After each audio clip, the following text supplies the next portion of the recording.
This is a poem by D.H. Lawrence. Snake. A snake came to my water trough on a hot, hot day, and I in pajamas for the heat to drink there. In the deep, strange scented shade of the great dark carob tree, I came down the steps with my pitcher and must wait, must stand and wait, for there he was at the trough before me. He reached down from a fissure in the earth wall in the gloom and trailed his yellow-brown slackness soft-bellied down over the edge of the stone trough and rested his throat upon the stone bottom. And where the water had dripped from the tap in a small clearness, he sipped with his straight mouth, softly drank through his straight gums into his slack, long body silently.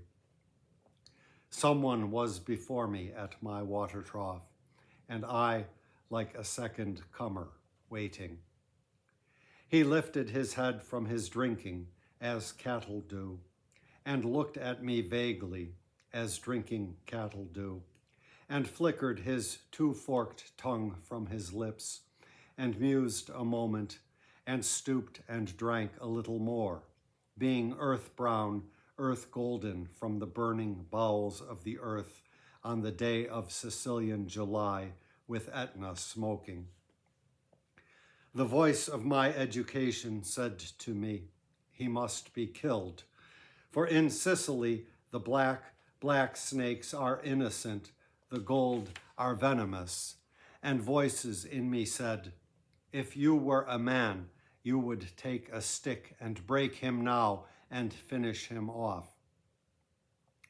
But must I confess how I liked him, how glad I was he had come like a guest in quiet to drink at my water trough and depart peaceful, pacified, and thankless into the burning bowels of this earth? Was it cowardice that I dared not kill him? Was it perversity that I longed to talk to him? Was it humility to feel so honored? I felt so honored. And yet those voices, if you were not afraid, you would kill him. And truly, I was afraid. I was most afraid. But even so, honored still more, that he should seek my hospitality from out the dark door of the secret earth.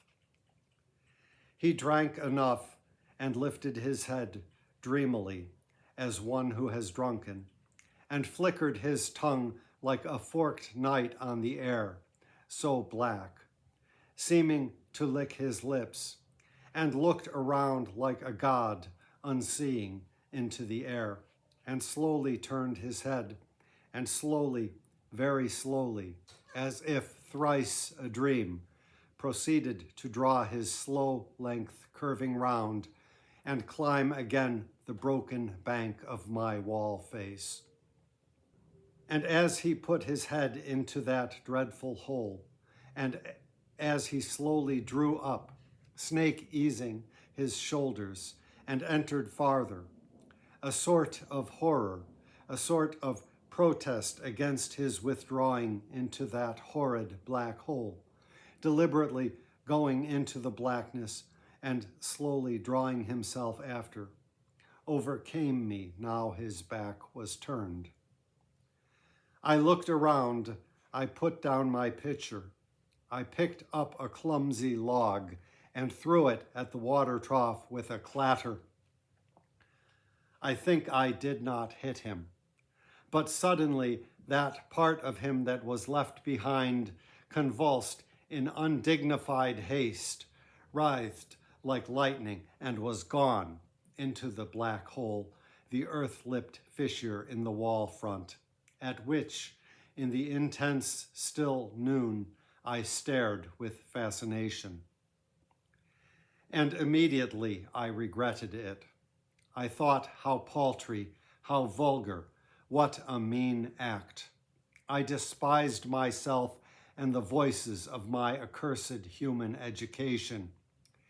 And I thought of the albatross, and I wished he would come back, my snake, for he seemed to me again like a king in exile, uncrowned in the underworld, now due to be crowned again. And so I missed my chance with one of the lords of life, and I have something to expiate, a pettiness. A poem by D.H. Lawrence.